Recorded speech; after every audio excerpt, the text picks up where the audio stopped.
The heart of Lagos stood a building that glittered like glass during the day and whispered like a shrine at night. Street sweepers swore that if you passed it after midnight, you would see shadows hunched over desks, typing away on computers that weren't switched off. Some even claimed the office printers spat out paper on their own, filled with symbols no one could read. But Lagos was a city where people chased survival more than answers, so no one paid the whispers much attention.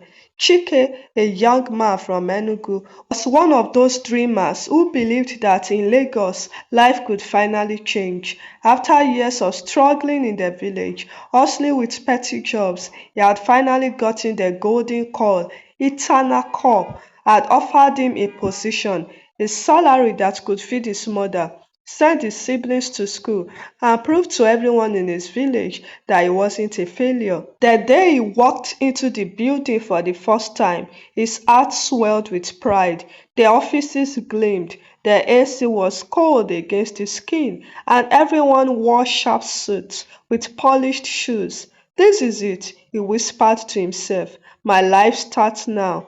But from the very first week, he noticed something odd. At exactly 5 p.m., when workers shut down their computers and began heading home, he would glance back and see his shadow still sitting at his desk, typing, working, breathing. At first, he laughed it off, thinking it was a trick of the light. But each day, the same thing happened. His shadow lingered long after he left, and when he woke up in the mornings, his body ached as though he had spent the night digging trenches. His laughter faded, his eyes dulled, and his face began to hollow.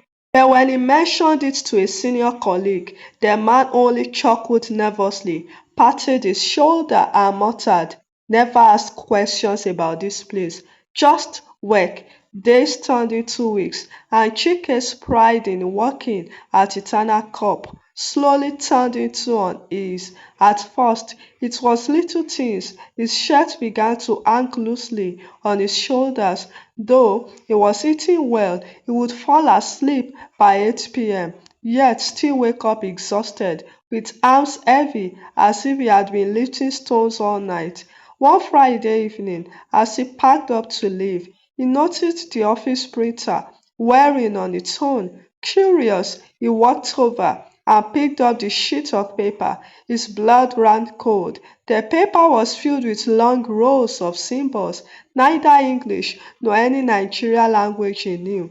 They looked more like incantations. He dropped the paper quickly, heart pounding. Just then, he glanced across the office floor and froze. Shadows of his colleagues were still sitting at their desks, typing furiously, even though the real people were already walking down the elevator. He rubbed his eyes, telling himself it was stress, but as he turned to leave, he caught sight of his own shadow. It was still seated at his desk, typing, and this time it paused, slowly turned its head, and grinned at him. Chike stumbled back in shock. He blinked, and his shadow snapped back into place, following him like normal.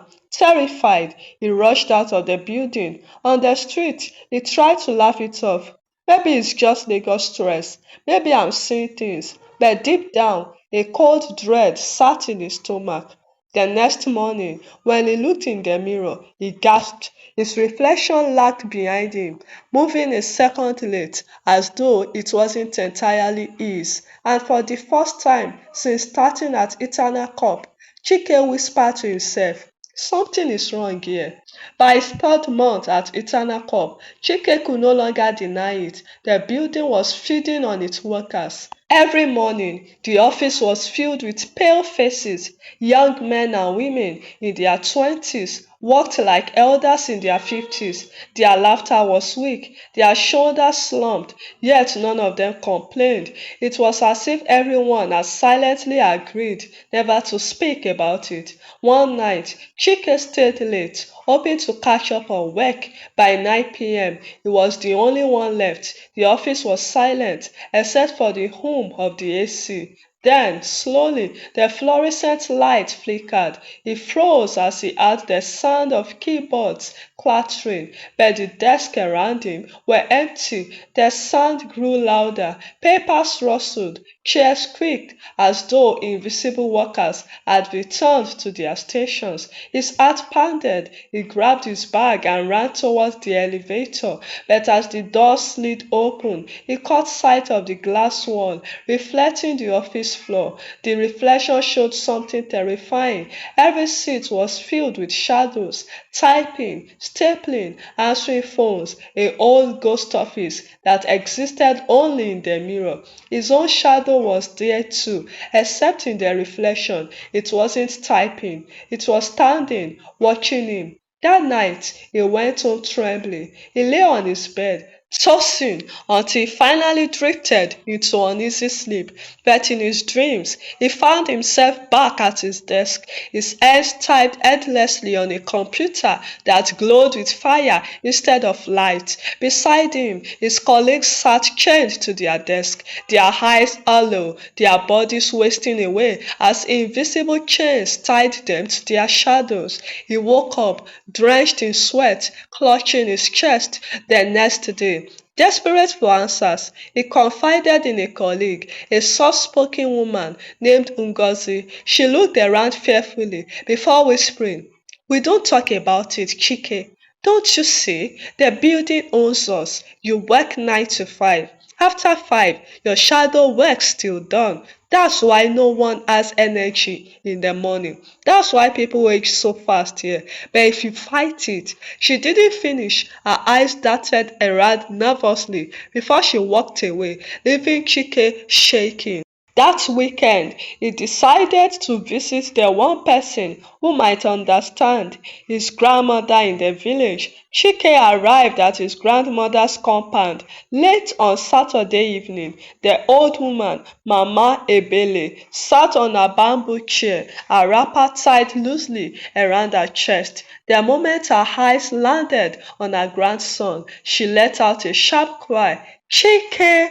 What has happened to you?" she wailed. "Your face is pale, your eyes, they look like someone who no longer sleeps, and your chi, your spirit, it is weak, very weak." Chike knelt before her, trembling. "Mama, I don't know what is happening to me. Every day I feel my life slipping away. I dream of walking even when I'm sleeping. My shadow, it moves on its own." At his words, Mama Ebele's expression hardened. She stood, leaned on her walking stick, and beckoned him closer. "My son, listen carefully. That place where you work, it is not ordinary land." She told him a story. Many generations ago, the land where Eterna Corp now stood belonged to a guild of craftsmen. The guild master was a greedy man who grew rich off the sweat of his apprentices. He forced them to work without rest, from sunrise until night, beating them if they slowed. One day, in their suffering, the apprentices cried out to the spirit of the land for justice, but instead of freeing them, the spirit struck a bargain with the guild master. In exchange for wealth beyond measure, the apprentices' labor would never end. Even after death, their shadows would keep walking. The curse lingered on the land. Buildings rose, businesses collapsed, but the spirit remained, feeding on the life force of workers. Whoever labored there gave not only their sweat, but also their shadow, bound in servitude long after closing hours. Chike's blood ran cold. "Mama, what should I do? If I stay, I will die, but if I leave?" His grandmother fixed her sharp eyes on him. "You must break the covenant. The spirit of endless labor do not let go easily. But they fear one thing, a broken chain. Go back. At midnight, enter that office and confront them. Take this." She placed a small leather charm into his hand, bound with red thread and chalk markings. "When the shadows rise, strike the ground with this. But remember, your greatest enemy will not be the spirit. It will be your own shadow. It will fight you for freedom." Chike shivered. "My own shadow?" Mama Epele nodded gravely. Yes, the longer you worked there, the stronger it became. Now it wants to replace you. That Sunday night, as the city quieted and Lagos traffic thinned, Chike stood in front of Eterna Corp, clutching his grandmother's charm. The glass building shimmered under the moonlight, but tonight it looked less like an office and more like a shrine of steel. He swallowed hard, pushed open the heavy glass doors, and stepped inside. The lobby was empty, yet the air felt thick, as though hundreds of invisible people were watching him. He made his way to the 12th floor, his office. At midnight, the lights flickered on by themselves, casting long shadows on the tiled floor, and then the office came alive. Chairs rolled back, desks creaked, keyboards clattered furiously, though no one sat there. Files flapped open as though an unseen wind was riffling through them. The room buzzed with the sound of 100 invisible workers. Then the shadows appeared, one by one. They rose from the ground, dark, faceless figures in suits. Their long fingers clacked like typewriter keys, their heads turned in unison to face him. Welcome, Chike, they whispered in voices that clicked and echoed like keyboards. You are one of us now. Chike's hand shook as he raised the charm. I am not your slave, he shouted, his voice cracking. A deep laugh rolled through the room from the far corner, his shadow detached from the wall, taller, sharper, more confident than him, its grin stretched unnaturally wide. Why fight it? The shadow mocked. Look at you, weak, tired, poor, but me, I'm everything you wish to be. Strong, tireless, powerful. Let me live, Chike. Hand over your body, and you can rest forever.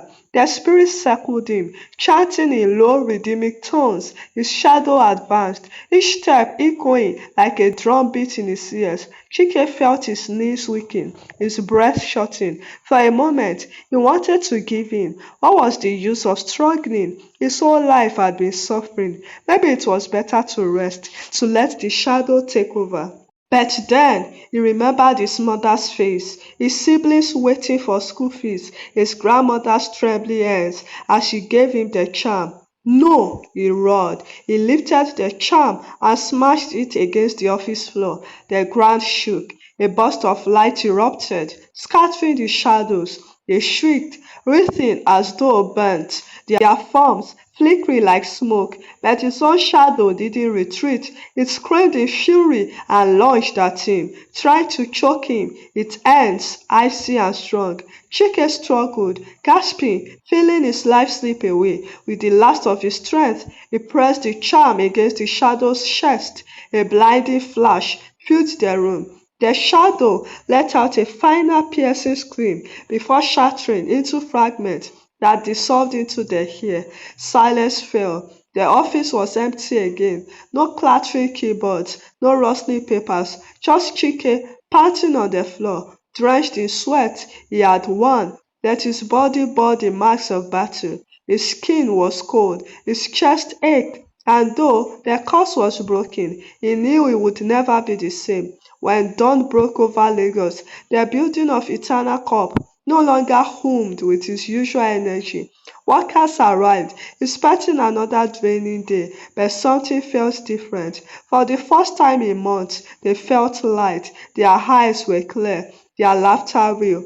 The heavy weight that had pressed on their shoulders was gone. Some of them noticed they no longer woke up with unexplained aches. Others found their reflections moving naturally again. Whispers spread quickly. Something had broken in the night. By the end of that week, Eterna Corp collapsed like a house of cards. The executives vanished without explanation. Files and records disappeared as if eaten by fire. The tall glass building was locked up and abandoned, its shine dulled, its nameplate removed. Nobody dared to buy the land. It was said that at night you could still hear faint screams, but no shadow dared to rise again. As for Chike, he left Lagos quietly. His body carried the scars of what he had seen. His nights were restless, and sometimes when he stood before a mirror, He feared the shadow might return, but he carried something stronger than fear. Wisdom.